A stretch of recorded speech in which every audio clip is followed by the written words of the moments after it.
아멘. 아멘. 자, 우리 옆에 분과 이렇게 인사하겠습니다. 메리 크리스마스. 메리 크리스마스. 메리 크리스마스. 메리 크리스마스. 네, 여러분 다 아시지? 메리 즐거운 그리스도 마스 탄생. 즐거운 예수의 탄생이다라는 것입니다. 바로 이 성탄절이라는 것은 바로 예수님께서 이 땅에 내려오신 육신을 입고 오신 것을 기념하고 그래서 축하하는 날이 바로 메리 크리스마스 성탄절입니다. 그렇다면 왜 예수님께서 이 땅에 육신을 입고 올 수밖에 없었을까? 우리 지난 주일날 살펴보았다시피 예수님은 말씀 그 자체이십니다. 하나님 그 자체이셨습니다. 그런데 그 예수님이 인간의 몸을 입고 이 땅에 올 수밖에 없는 이유가 있었습니다. 왜냐하면 바로 인간을 구원해야 됐기 때문에, 바로 구원 사역을 이루어야 됐기 때문에 예수님은 육체를 입고 이 땅에 올 수밖에 없었다라고 말씀하고 있습니다. 오늘은 이에 대한 부분을 오늘 니고데모와의 대화를 통해서 같이 나누겠습니다.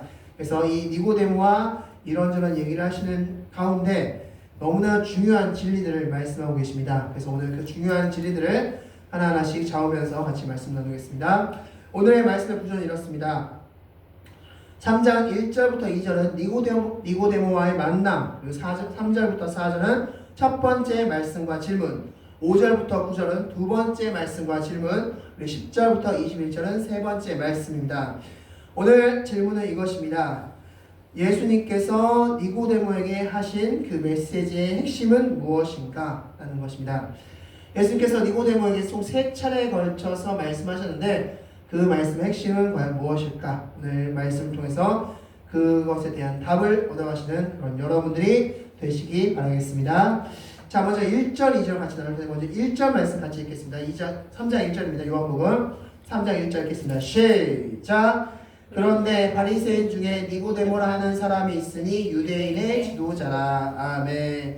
자, 오늘 1절 말씀에서 니고데모가 누구인지를 먼저 말씀해 주고 있습니다. 니고데모는 바리새인이었다라고 말씀하고 있습니다. 바리새인, 즉 율법을 철저하게 준수하려고 했었던 존재, 그 바리새파, 바리새인이 바로 니고데모였다라고 말씀하고 있습니다. 성경의 유명한 바리새인 중에 한 명이죠. 바로 니고데모. 그 니고데모는 바리새인이었고 또한 유대인의 지도자였다라고 말씀하고 있습니다. 그런데 여기서 더 나가서 요한의 이 니고데모의 정체를 조금 더 우리에게 알려주고 있는데 7장 50절 말씀, 요한복음 7장 50절 말씀 보면 이 니고데모의 정체가 나오는데 그는 당국자였다라고 말씀하고 있습니다. 당국자. 여기 당국자라는 뜻은 지금으로 말하면 국회의원 정도입니다. 이 당시에는 약 7, 80명 정도의 국회의원이 있었다라고 보고 있는데 그 중에 한 명이 바로 니고데모였습니다. 그러니까 니고데모는 바리새인이었고 유대인의 지도자였고 또한 당국자, 즉 우리말로 말하는 지금의 언어로 얘기하면 국회의원이었다라고 말씀하고 있습니다. 요한복음 7장 말씀은 좀 흥미로운 말씀인데 바리새인들이 예수님께서 막 사역을 일으키고 막 사람들이 예수님을 따르자 바리새인들이 예수님을 죽이려고 모의를 합니다.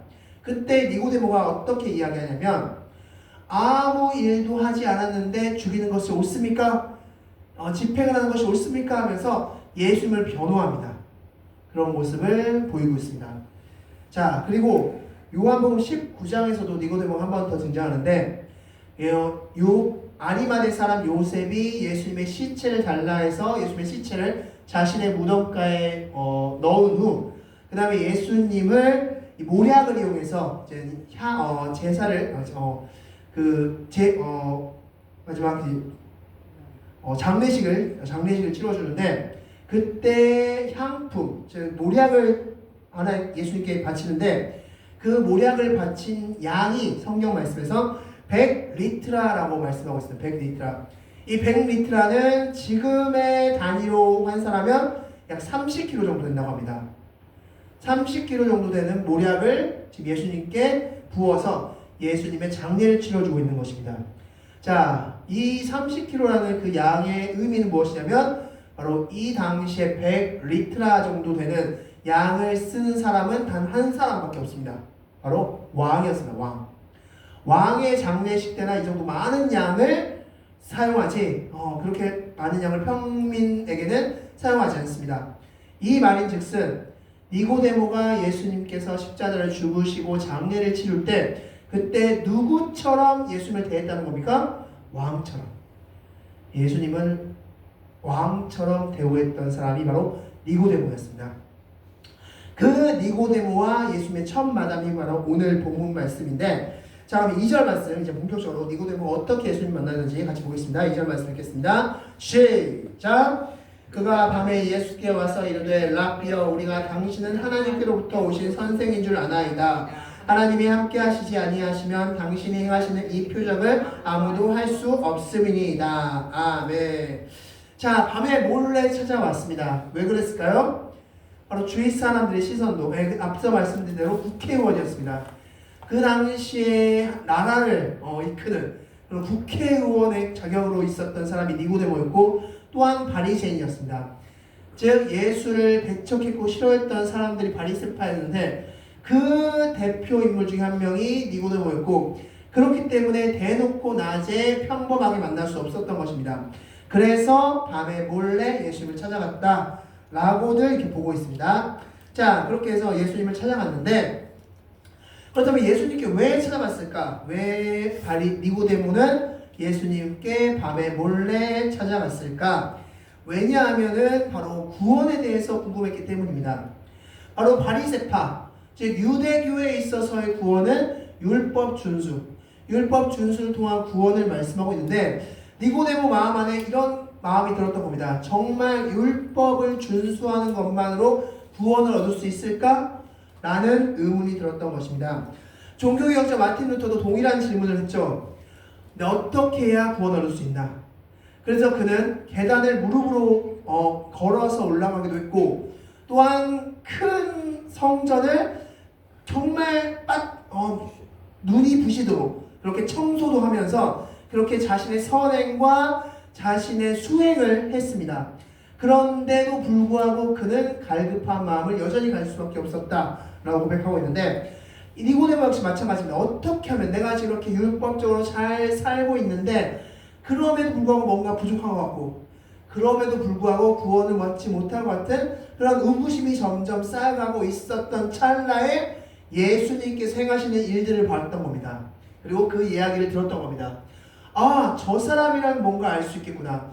저 사람이라면 내가 평상시 갖고 있었던 이 궁금증을 해결해 줄 수 있겠구나 라는 생각으로서 예수님을 찾아갑니다.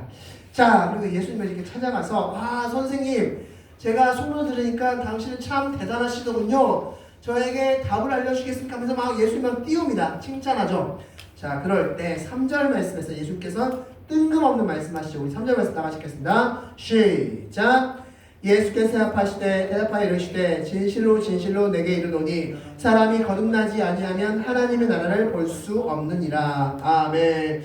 자, 갑자기 그 대화라는 그 만남과는 아무 상관없는 것처럼 보여지는 거듭남이라는 말씀을 하십니다. 거듭남.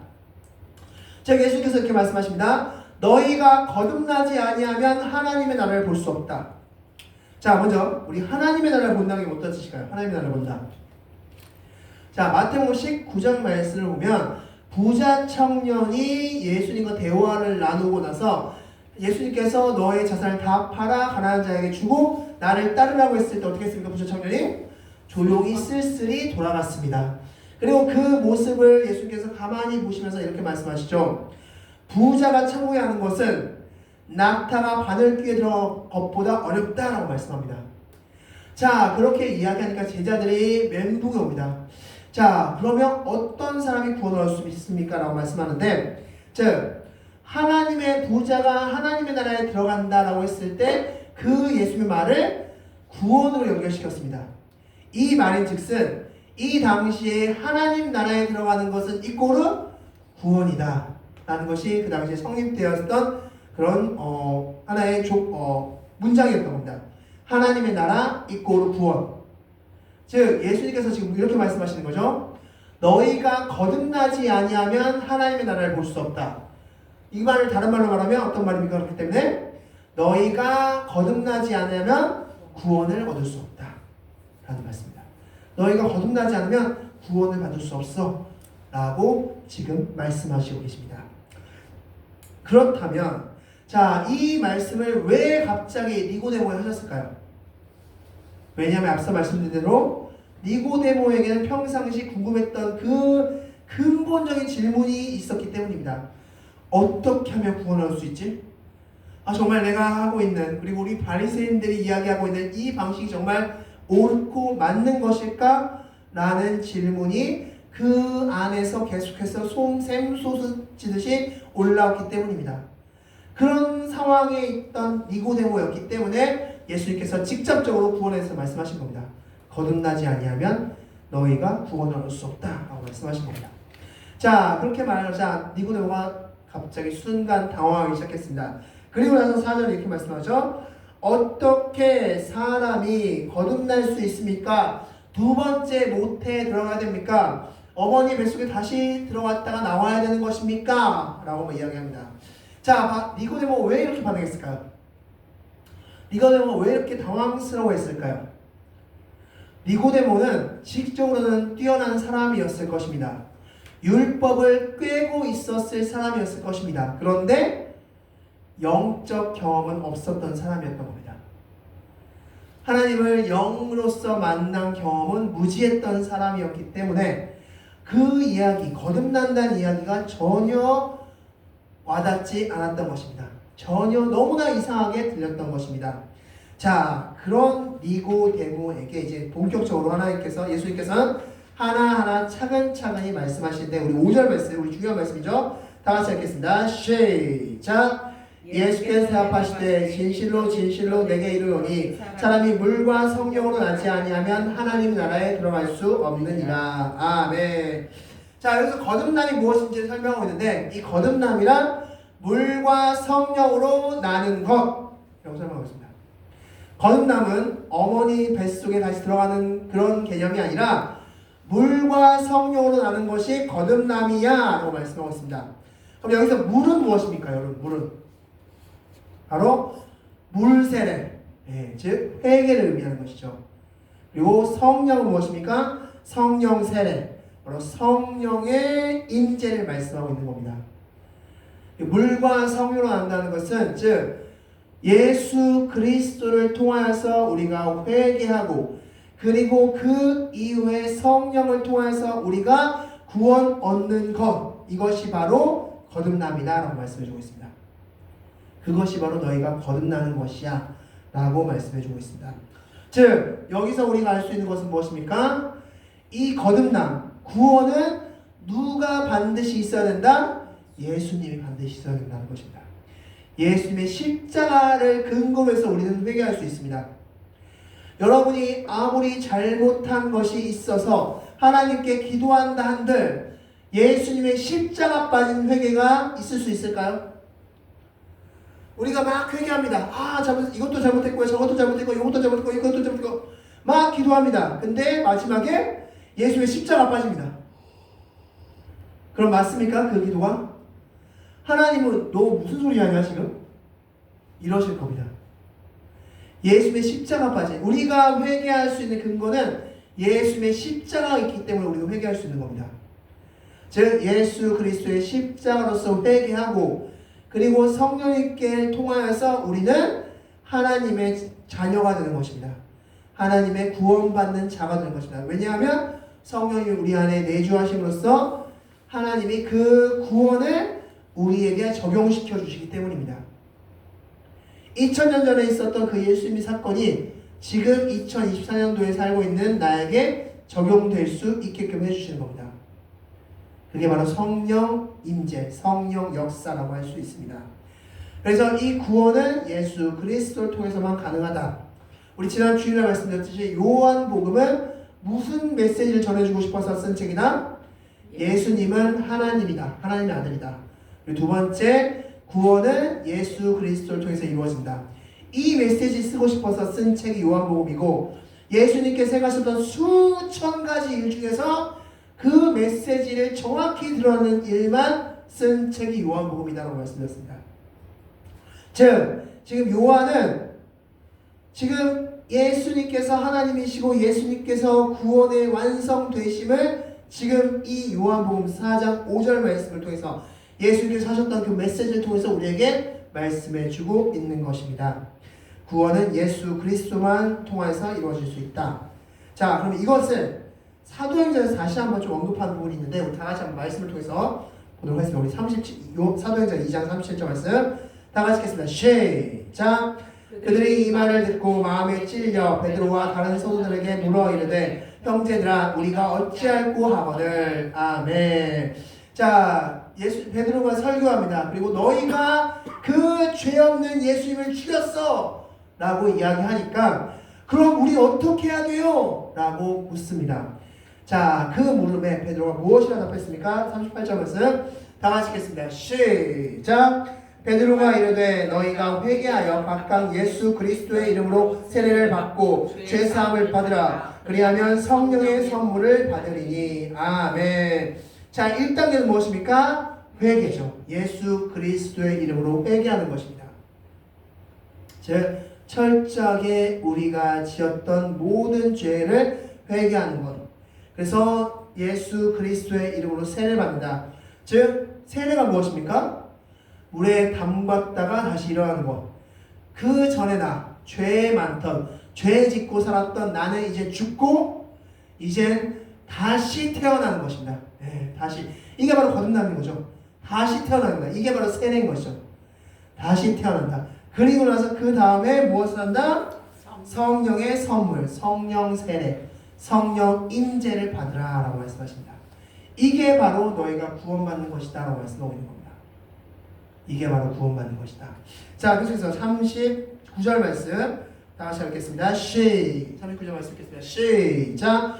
이 약속은 너희와 너희 자녀와 모든 먼데 사람 곧 주 우리 하나님이 얼마든지 부르시는 자들에게 하신 것이라 하고. 아멘. 자, 이 말씀은 이때 당시 사도행전 이 사양의 그 당시에만 적용되는 말씀이 아니라 예수님이 부르시는 누구에게나 다 똑같이 적용된다는 말씀입니다. 지금 2024년도를 살고 있는 우리에게도 동일하게 적용된다는 겁니다. 우리 역시 회개하고 그리고 다시 거듭남을 통해서 성령 세례를 받으면 우리 역시 구원을 얻을 수 있다고 말씀하고 있는 겁니다. 누구든지 다 상관없다. 예수님이 부르시는 누구든지, 예수님이 콜링한 누구든지 다 상관없이 다 이 약속은 적용된다라고 말씀해주고 있습니다. 그리고 나서 30절 말씀에 이렇게 결론 내리고 있습니다.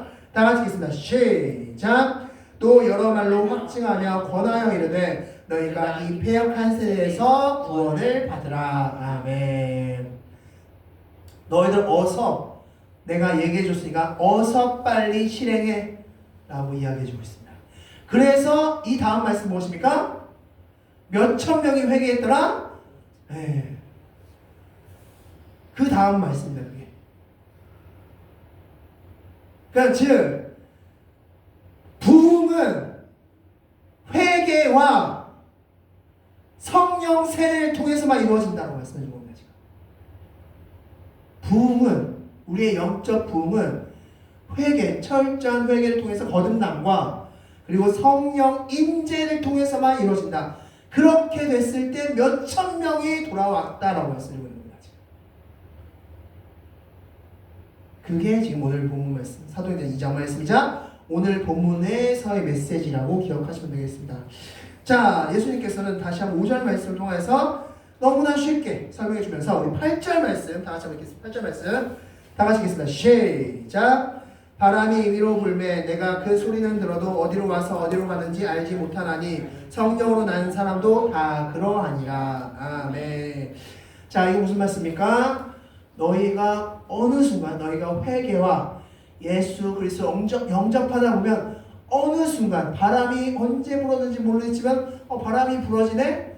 라고 느껴지는 것처럼 어느 순간 이미 너는 하나님의 자녀가 돼 있을 것이다.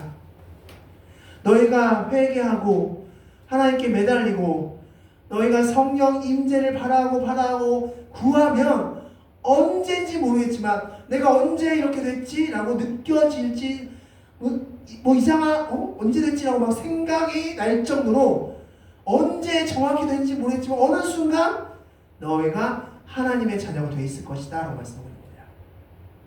어느 순간 너희가 변화되어 있을 것이다. 자, 그렇게 이야기했지만 9절 말씀에서 니고데모가 어떻게 그런 일이 있을 수 있습니까? 라면서 다시 한번 이해하지 못하고 있습니다. 자, 그러자 10절 말씀에서 굉장히 예수님이 답답하십니다. 아이고, 이러면서 14절 말씀이 핵심인데, 자, 14절 말씀 다 같이 한번 읽겠습니다. 14절입니다. 읽겠습니다. 시작. 모세가 광야에서 뱀을 든 것 같이 인자도 들려야 하리니. 아멘.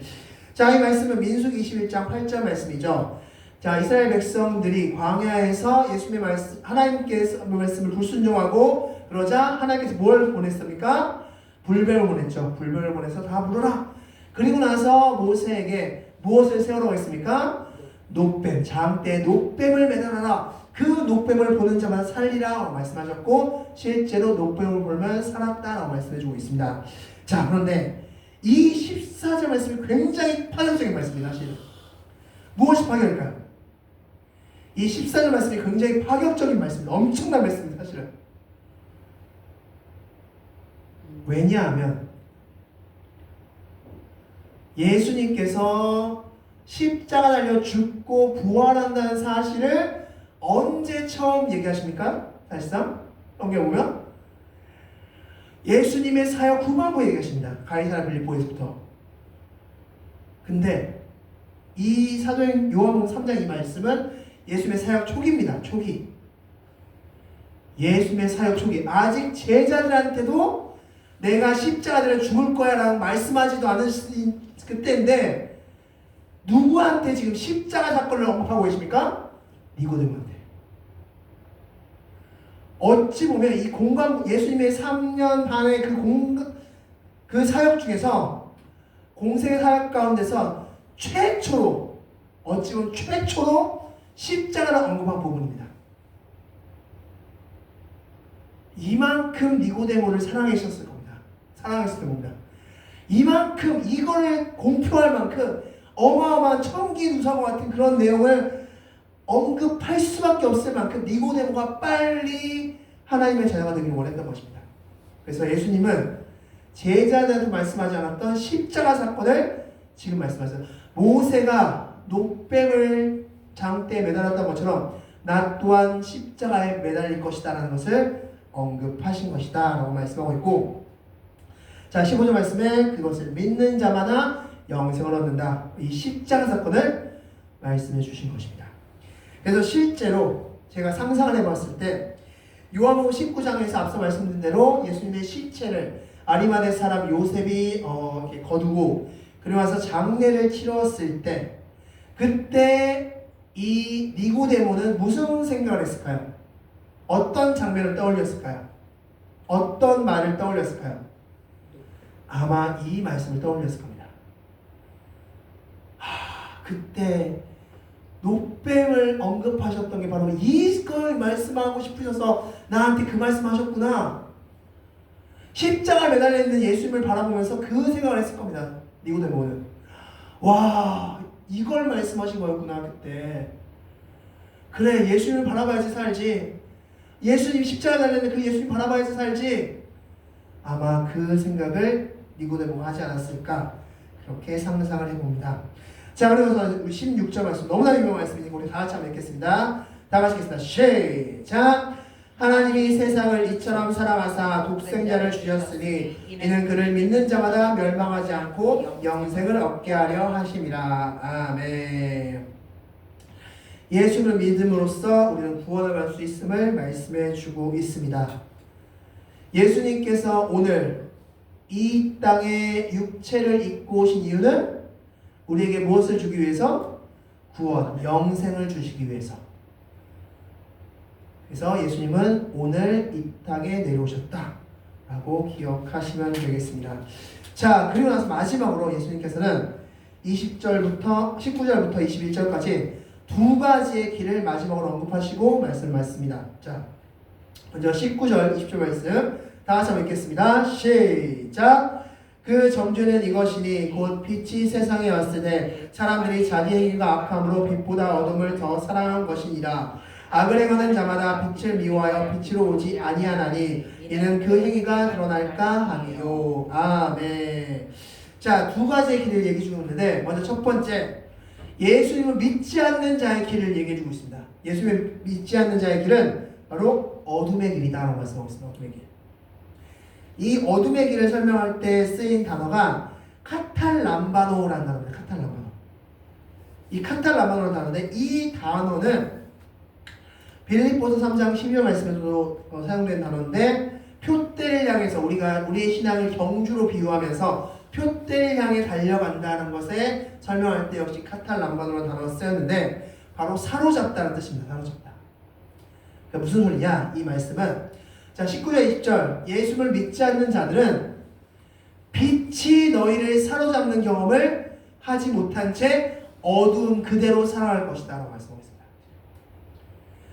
빛이 우리 요한복음 1장에서 예수님을 뭐로 표현했습니까? 빛으로 표현했죠.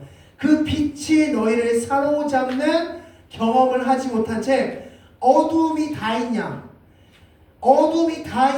그렇게 살아가는 삶이 믿지 않는 자의 삶이 될 것이다 라고 말씀해주고 있습니다.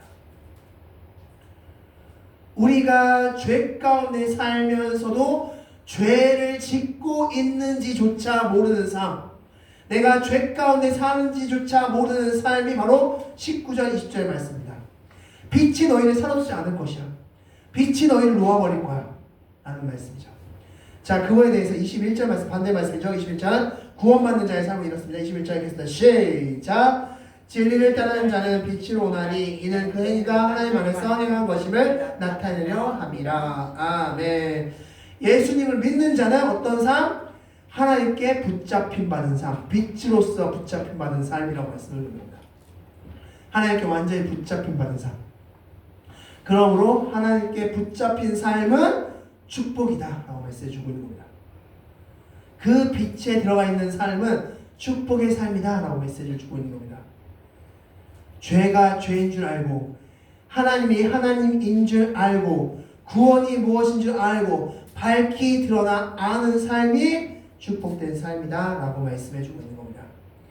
그렇게 해서 니고데모와의 대화를 끝마치고 앞서 말씀드린 대로 니고데모는 예수님을 변호하는 역할을 했으며 예수님이 십자가로 죽으셨을 때 예수님의 장례를 치러준 인물이 되었습니다.